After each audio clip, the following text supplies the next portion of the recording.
that multiplied by the second partial derivative. So here we have second order derivative, second partial of the x component of the velocity plus the second partial derivative of the x component of the velocity with respect to the change in the y component of the position plus the second partial derivative of the x component of the velocity with respect to the change in the c component of the position.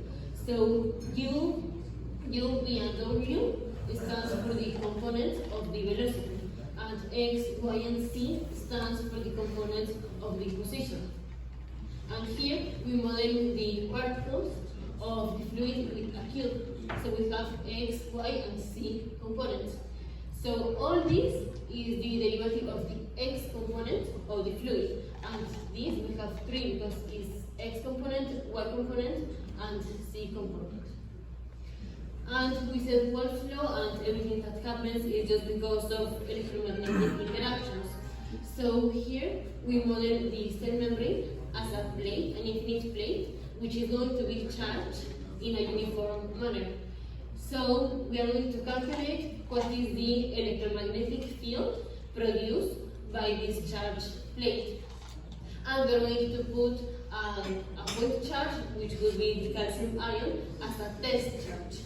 So again, we're not going to go through all these derivations, but basically what we do is the previous equation of the force, which is force equals to the charge 1, which is the charge of the calcium, times the charge of the whole membrane, divided by the distance between the calcium and the membrane. But it depends where is the calcium to get that position or that distance. So we need to multiply by the cosine of the angle between them. And then we're going to take an integral, because it is the summatory or the summation or the addition of every point in the cell membrane.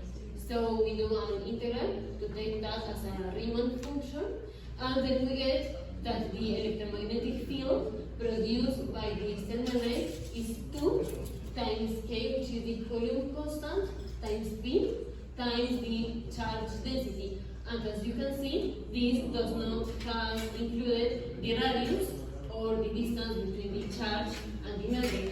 So it doesn't matter how far is the calcium ion to the cell membrane, we are going to have the same electromagnetic field produced by the cell membrane. And this is the basis of what produces Wolff's law. So with this, you can model the threshold of the voltage of calcium ion as an exponential function. At the beginning, if you see to our left, as you move in the x direction, that is how the voltage begins to increase, but until the voltage-dependent calcium channels open, then you have this very steep curve. So this is an exponential function describing the change in voltage of the membrane up to the osteogenesis. And this is a kind of function y equals to a, that is a constant, to the x power. And so with this conclusion, and not going through all the math, we can say that the fluid that is in the interstitium and outside of the canaliculi and inside of the canaliculi is modeled within a very closed equation. And the threshold voltage of the calcium ion, but it shouldn't be calcium, it could be whatever ion, calcium, potassium, whatever, is described as an exponential function, y equals to a to the x. And all this is because electromagnetic interaction between the calcium ion in this case and the membrane. So all this is because of electromagnetic force, which does not depend on the distance between the ion and the membrane. So all these are the empirical principles apodictically, so this is strictly derived from electromagnetic interactions.